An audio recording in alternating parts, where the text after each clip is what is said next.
Ferrari and Hamilton are holding serious talks about his future. Aston is confident about the 2026 car, and Hamilton speaks out on helping the McLaren drivers beat Max. Is Lewis Hamilton's Ferrari dream turning into a nightmare? The seven-time world champion who shocked the racing world by leaving Mercedes for the iconic Italian team is now facing the unthinkable. Whispers that his Ferrari contract might not be renewed. But Hamilton isn't backing down without a fight, and his latest response reveals everything about what's really happening behind the scenes at Maranello. When Hamilton announced his move to Ferrari, it sent shockwaves through Formula One. Here was a driver with more wins than almost anyone in history, choosing to leave the team that gave him 4 championships for the sport's most legendary mark. The expectation was clear: instant success, podiums, and another title charge. Instead, we're witnessing one of the most surprising struggles in recent F1 memory. 20 races into his Ferrari career, Hamilton sits without a single podium finish. Let that sink in. A driver who stood on the top step of the podium 103 times in his career hasn't even managed third place in his new ride. Meanwhile, his teammate Charles Leclerc has collected 7 podiums this season and leads Hamilton by a crushing 64 points with just 4 races remaining. The statistics paint a brutal picture. Leclerc has consistently outqualified and outraced Hamilton throughout the season, establishing himself as the clear number 1 at Ferrari. For a driver of Hamilton's caliber, being comprehensively beaten by a teammate represents uncharted territory. This isn't just a rough patch. It's a complete reversal of everything we expected when he made the switch. The rumor mill has gone into overdrive this week, with reports suggesting that senior figures within Ferrari are already having second thoughts about offering Hamilton a contract extension. These aren't just idle gossips. These are supposedly coming from inside the team, where people see the day-to-day reality of Hamilton's struggles versus Leclerc's consistent performance. But here's where the story takes an interesting twist. Hamilton's current deal reportedly includes an option that only he can trigger, potentially extending his stay through 2027. If this clause exists, it means Hamilton holds all the cards, not Ferrari. The team might be having doubts, but they may have no choice but to honor whatever decision their expensive acquisition makes. Hamilton's response to these swirling rumors reveals a man who's clearly feeling the pressure but refuses to surrender. Speaking to Ferrari's own magazine, he delivered what amounts to a masterclass in damage control while simultaneously pleading for patience. His choice of historical metaphor is telling. He wasn't built in a day, he insists, drawing parallels between the ancient empire and his Ferrari project. This isn't just about managing expectations anymore. Hamilton is essentially asking for time that Formula One rarely affords anyone, especially not drivers approaching their 41st birthday. In a sport where careers can end with a single bad season, Hamilton is requesting the luxury of a gradual learning curve. It's a gamble that could either pay off spectacularly or backfire completely. The deeper issue here goes beyond mere performance statistics. Hamilton claims that even with his vast experience, joining Ferrari has been like entering a completely different world. He suggests that the team operates in ways he never anticipated, requiring a fundamental adjustment period that extends far beyond simply learning to drive a new car. This revelation is particularly striking because Hamilton has raced for 3 different teams across his career. He's adapted to different philosophies, engineering approaches, and team cultures before. Yet something about Ferrari appears to have caught him completely off guard, suggesting the challenges run deeper than anyone initially realized. Meanwhile, the paddock is already looking ahead to potential alternatives. George Russell, Hamilton's former Mercedes teammate, is reportedly being eyed by Ferrari management as someone who could slot seamlessly into their future plans. Russell has proven himself as one of the grid's brightest talents since joining Mercedes, and crucially, he's 13 years younger than Hamilton. The timing of these Russell rumors isn't coincidental. They serve as both a genuine backup plan and a subtle pressure tactic. Hamilton knows that talented drivers are queuing up for any Ferrari seat, and at his age, this might be his final opportunity to win with the sport's most storied team. What makes Hamilton's situation even more precarious is the broader context of his career. He's already achieved virtually everything possible in Formula One. Another championship would be nice, but it's not essential to his legacy. For Ferrari, however, they desperately need results to justify their massive investment in bringing him aboard. The psychological pressure must be immense. Hamilton went from being Mercedes' undisputed leader to fighting just to match his teammates' pace at Ferrari. For someone accustomed to setting the standard, suddenly chasing performance represents a completely new challenge.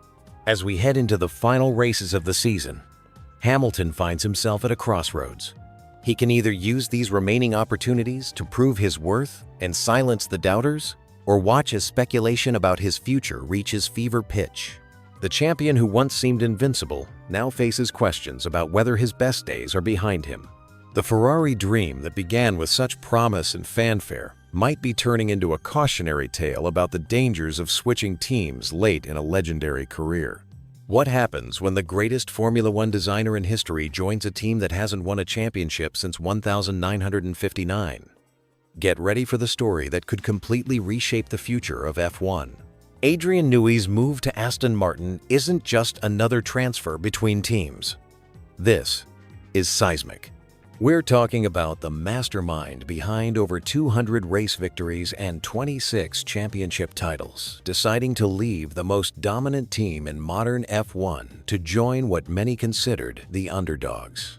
But here's what most people don't understand about this move, and why it might be the most strategic decision in recent F1 history. First, let's talk about timing. Newey didn't just randomly choose Aston Martin. He made this decision with surgical precision, knowing exactly what was coming in 2026. The new regulations represent the biggest technical shakeup Formula One has seen in decades. Engine regulations, aerodynamics, chassis design, everything is changing. And who better to navigate these uncharted waters than the person who has consistently turned rule changes into championship opportunities? But here's where it gets really interesting. Lawrence Stroll, Aston Martin's executive chairman, recently described Newey's signing as absolutely monumental for their future. This isn't typical team owner hyperbole. Stroll has invested hundreds of millions into this project, and he knows exactly what he's getting. Since rescuing the team from administration back in 2018, Stroll has been methodically building something extraordinary at Silverstone. Think about what Aston Martin has assembled. They've got Newey leading technical development. They have Andy Cowell as team principal, the same man who masterminded Mercedes' hybrid engine dominance. Enrico Cardile serves as chief technical officer, bringing his Ferrari expertise to the mix. This isn't just hiring talent. This is strategic warfare at the highest level. The Honda partnership adds another fascinating layer to this story. While Red Bull dominated with Honda engines, Aston Martin now becomes Honda's works team. This means complete integration between chassis and power unit development from day one. Newey understands Honda's engineering philosophy better than almost anyone, having worked with them during Red Bull's championship runs. What makes this partnership even more compelling is Newey's relationship with Fernando Alonso. The Spanish driver has been vocal about his excitement, working with arguably the greatest car designer ever. Alonso's technical feedback, combined with Newey's design genius, creates a collaboration that could produce something truly special.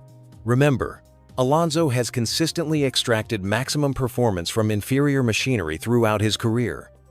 Give him a Newey-designed car, and the results could be spectacular. The psychological aspect cannot be ignored either.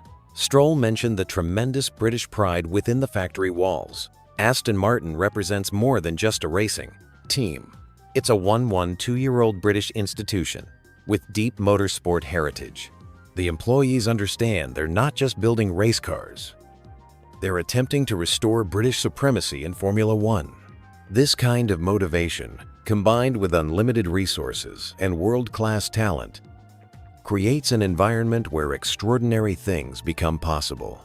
However, the real genius of this move lies in the regulatory reset.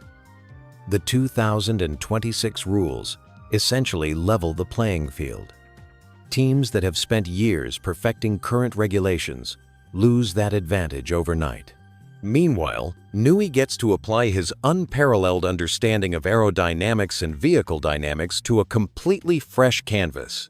He's not trying to improve an existing design. He's creating something entirely new.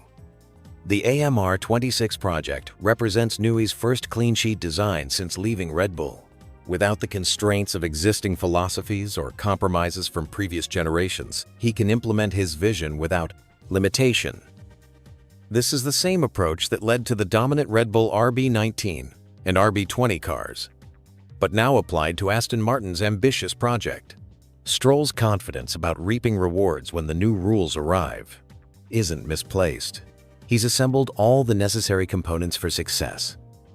World-class facilities at Silverstone, unlimited financial backing, proven technical leadership, works engine partnership, and motivated personnel. Most importantly, he's given these experts complete freedom to pursue excellence without bureaucratic interference.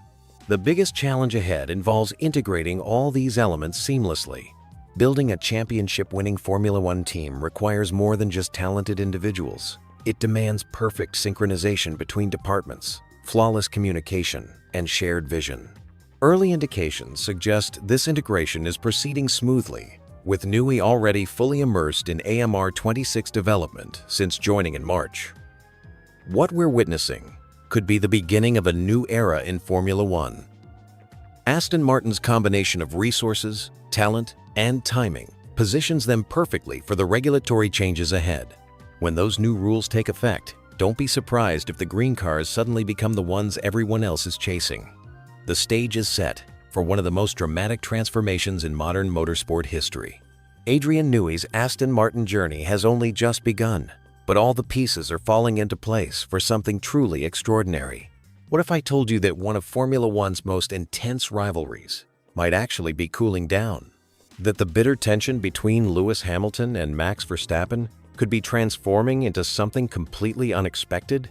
Well, buckle up, because a Formula One legend just dropped some serious insights that could change everything we thought we knew about these two racing titans.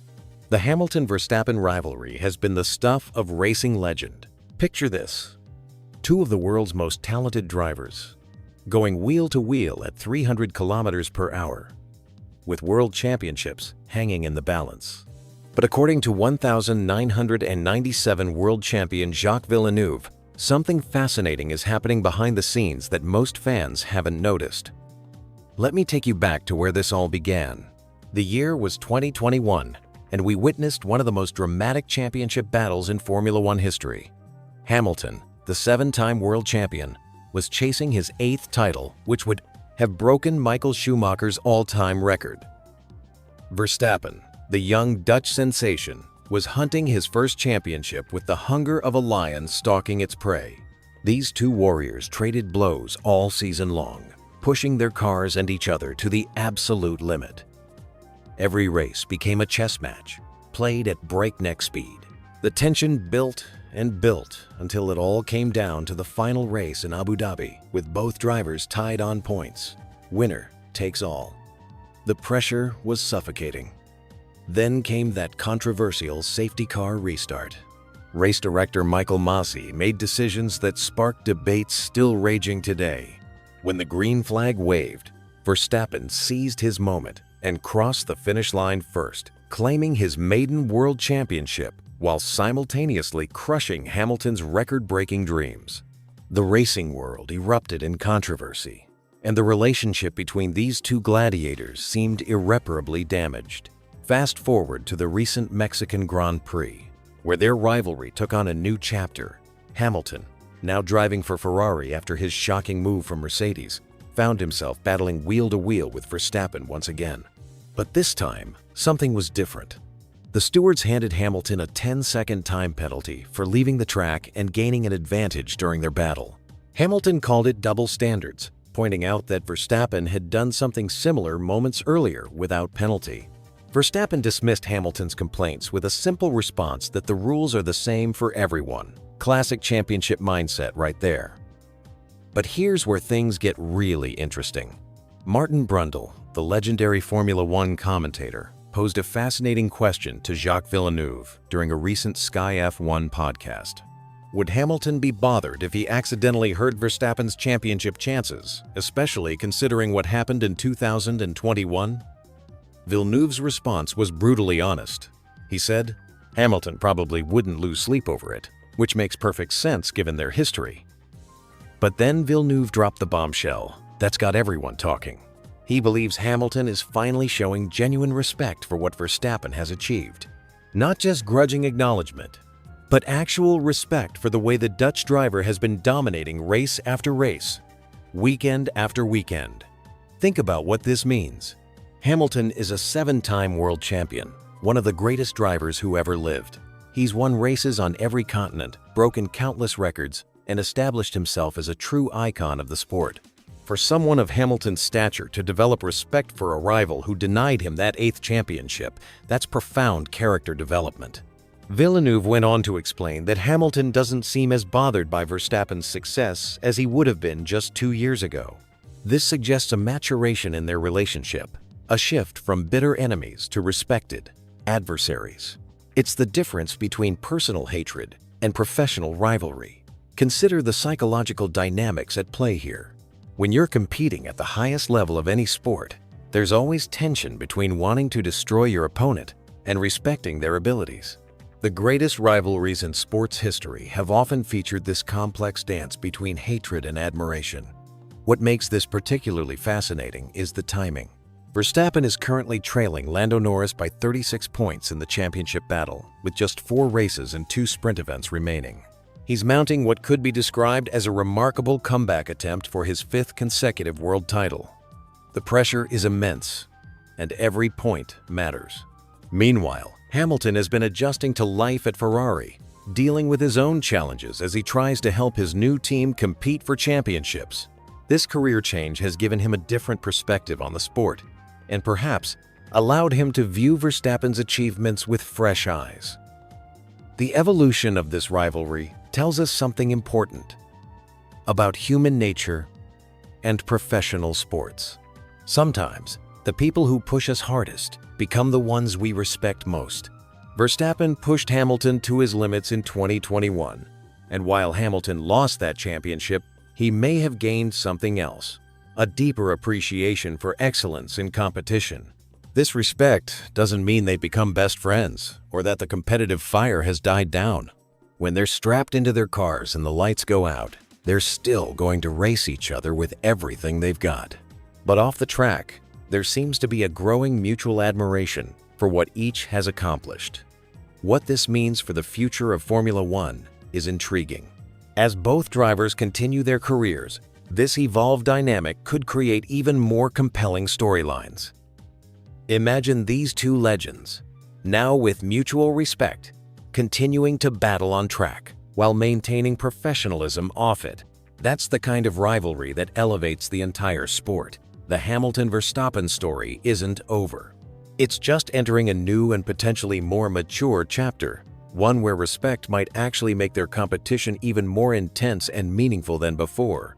What if I told you that the secret to championship success isn't about driving faster or having better equipment, but about something much simpler yet infinitely more complex: your mindset? Right now in Formula One, we're witnessing a masterclass in contrasting psychological approaches that could determine who becomes world champion. The 2025 Formula One season has given us an absolutely fascinating case study in driver psychology. On one side, we have Lando Norris, the McLaren driver who's just taken the championship lead after a dominant victory in Mexico. On the other, we have Lewis Hamilton, the 7-time world champion who represents a completely different approach to handling pressure and setbacks. What's emerging is a tale of two mentalities that are polar opposites of each other. Let's start with what just happened in Mexico City. Norris didn't just win, he obliterated the competition. Abellio, starting from pole position, he led every single lap and crossed the finish line with a staggering 30-second advantage over the field. This wasn't just a victory, it was a statement. But here's what makes this performance so significant. It came at a moment when many questioned whether Norris had the mental fortitude to handle championship pressure. You see, Norris has always been viewed as somewhat fragile when it comes to high-pressure situations. Remember his battles with Max Verstappen in 2024? There were moments where the intensity seemed to get to him, where the weight of expectation appeared to crack his composure. Fast forward to this season, and we've seen him deal with collision damage after tangling with teammate Oscar Piastri in Canada, watch his Australian teammate dominate several races, and even suffer a devastating mechanical failure while running second at Zandvoort. Each of these moments could have broken a driver's confidence. Instead, Norris has done something remarkable. He's developed an approach to setbacks that's completely opposite to what we typically see from champions like Hamilton. Former IndyCar star James Hinchcliffe has been watching this transformation closely, and his observations are absolutely fascinating. According to Hinchcliffe, Norris has consciously adopted a light, almost carefree approach to dealing with disappointment. Even after the worst days at the track, Norris still shows up to media sessions with a smile. He'll crack jokes, maintain his sense of humor, and approach setbacks with an almost casual, "Yeah, that one sucked, you know," attitude. Compare this to Hamilton's approach when things go wrong. After a bad day, you're lucky to get 3 words out of the 7-time champion. He becomes withdrawn, serious, almost brooding in his intensity. It's not wrong, it's just completely different.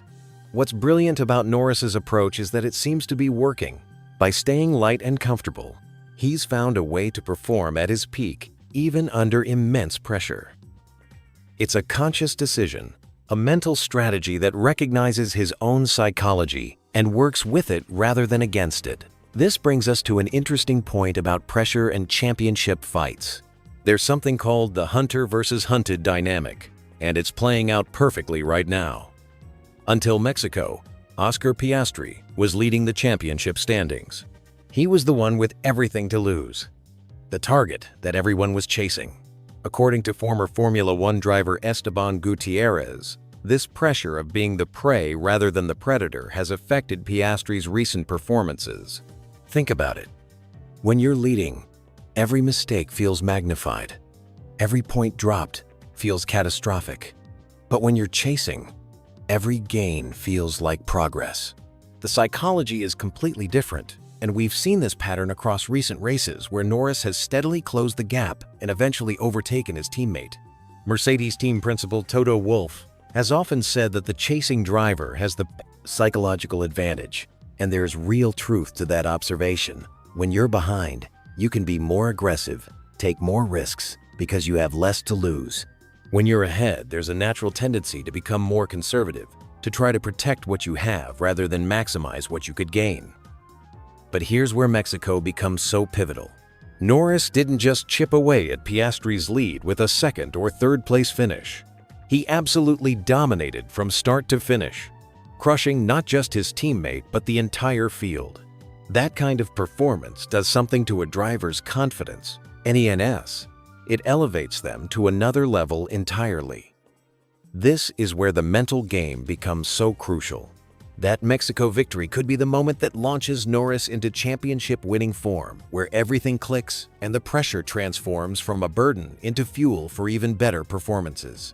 Alternatively, now that he's the one being hunted, we might see whether his lighthearted approach to pressure can handle being the target rather than the pursuer. What makes this psychological battle so compelling is that both approaches, Norris's light, humorous resilience, and Hamilton's intense, focused determination, have proven successful in Formula One. Hamilton's method delivered 7 world championships. Now we're seeing whether Norris's polar opposite approach can deliver his first. The beauty of sports psychology is that there's no one-size-fits-all solution. Some drivers need to cut out all distractions and become laser-focused versions of themselves. Others perform better when they feel free and comfortable, maintaining their natural personality even under the highest pressure. Norris seems to have identified which category he belongs in, and he's leaning into it completely. Rather than trying to become someone he's not, perhaps attempting to mirror Hamilton's intensity, he's amplified his own natural approach to handling adversity. With 4 race weekends remaining in the season, we're about to discover whether this psychological approach can sustain a championship challenge.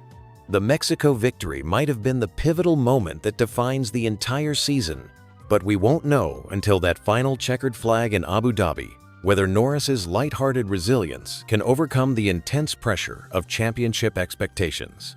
Did you know that being a Formula One mechanic could literally leave you scarred for life? Today I'm diving into the shocking reality of what really happens behind the scenes in the most dangerous sport on earth, and trust me, what you're about to hear will completely change how you view those lightning-fast pit stops. Picture this. You're working on the most advanced racing machines in the world, worth millions of dollars, and there's one piece of equipment that mechanics absolutely dread. It's not the 1,000 horsepower engines or the razor-sharp carbon fiber bodywork. It's something called an aero rake, and it's been quietly terrorizing F1 mechanics for years. Callum Nicholas spent 10 years as a senior engine technician at Red Bull Racing, one of the most successful teams in modern Formula One. But when he recently opened up on social media about his experiences, he revealed something that will shock you. This veteran mechanic is literally covered in scars from doing his job, and the culprit might surprise you. So, what exactly is an aero rake? These devices look innocent enough, but they're essentially arrays of thin metal probes that teams attach to their cars during testing sessions. Their job is to measure air pressure and airflow around the vehicle, providing crucial data that engineers use to optimize aerodynamic performance.